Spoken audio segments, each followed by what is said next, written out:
நண்பர்களே வணக்கம். இந்த வீடியோவை ஒரு டிஃப்ரெண்டாக பண்ணியிருக்கேன், அதாவது எடுத்திருக்கேன். என்னென்னா ஒரு நாள் பொழுதுல சிங்கிள் டிஜிட், அதாவது ஒத்தப்படையில் வர்ற டைமிங்கில் நான் என்ன பண்ணிக்கிறேங்கிறத இன்னைக்கு ஃபுல்லாக இந்த வீடியோவில் பார்க்க போகிறீங்க. மேலே டைமிங் ஓடும். காலையில் ஒரு 7 மணிக்கு எந்திரிச்சதோட டீயை குடிச்சிட்டு கொஞ்சம் நேரம் வானிலையை பார்த்துக்கிறேன். ஒரு 3 நாட்களாக பரமக்குடி கிளைமேட் பயங்கரமாக இருக்குது. அப்புறம் கொஞ்சம் நேரம் உட்காந்து மொபைல் யூஸ் பண்ணுவேன். கரெக்டாக 9 மணி போல் குளிக்க போயிடுவேன். குளிக்க போகிற டைமிங்கில் கரெக்டாக என்ன பண்ணுவேன்னா மொபைலை சார்ஜ் போட்டு வச்சிருவேன். அப்புறம் குளிச்சு முடிச்சுட்டு அப்படியே ஷர்ட்டை போட்டு, இந்த ஷர்ட்டுக்கு என்ன பேர் எனக்கு தெரியல, அப்புறம் ஓவராலாக வாசனை திரவியத்தை நம்ம மேலே அப்ளை பண்ணிட்டு அதை லைட்டாக மோந்து பார்த்துட்டு அப்படியே அங்கிருந்து கிளம்பிட வேண்டியது. ஆலை உணவை நான் அதிகபட்சம் தவிர்த்துறேன் நண்பர்களே. வர அப்புறம் முக்கியமா காட்டெருமைக்கு கொம்பு, நாட்டாமைக்கு சொம்பு, முகேஷுக்கு இந்த பேண்ட், இது இல்லாம நான் வெளியே வரமாட்டேன். ஏன்னா கை மொட்டையா இருக்கும், அதனால அசிங்கமா இருக்கும். அதனாலதான் நண்பர்களே கடந்த ஒரு வாரம் இல்ல ஒரு மாசம் இருக்கும் அந்த மஞ்சள் பூவை காமிக்கல, மரத்தை வெட்டிட்டா இல்லை நண்பர்களே. எனக்கே ஒரு மாடு ஆயிடுச்சு நண்பர்களே. அப்புறம் கடைக்கு வந்தாச்சு. அப்புறம் கடை வேலைகள் தான் அப்புறம் உங்களுக்கு காலையிலே சொன்னேன் கிளைமேட் பயங்கரமா இருக்குன்னு. இப்போலாம் கரெக்டா ஒரு 11 மணி வாக்கிலே கிளைமேட் பயங்கரமா இருந்துச்சு நண்பர்களே. ஒரு பிரம்மாண்டமான வெதர் இருந்துச்சு. அப்புறம் கடைகள்ல சின்ன சின்ன சில்லறை வேலைகள் இருந்துச்சு,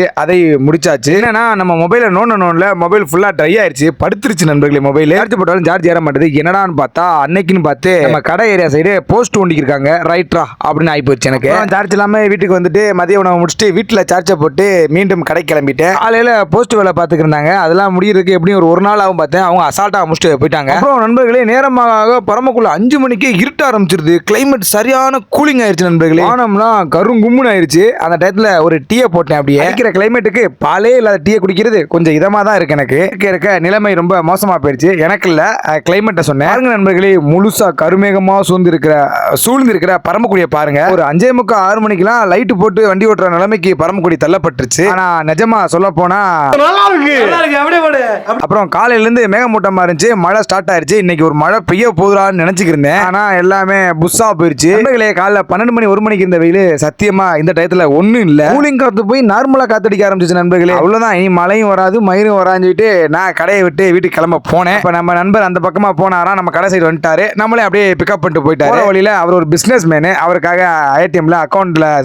ஏடிஎம்ல மிஷின்ல அமௌண்ட்டை போட்டுட்டு அப்படியே வீட்டுக்கு கிளம்பியாச்சு நண்பர்களே. அப்புறம் வீட்டுக்கு வந்துட்டா வழக்கம் போல பாவக்காய் புளிக்குழம்பு தான் நான் நினைச்சுக்கிருந்தேன். ஆனா எனக்கு ஒரு ட்விஸ்ட் கொடுத்துட்டாங்க.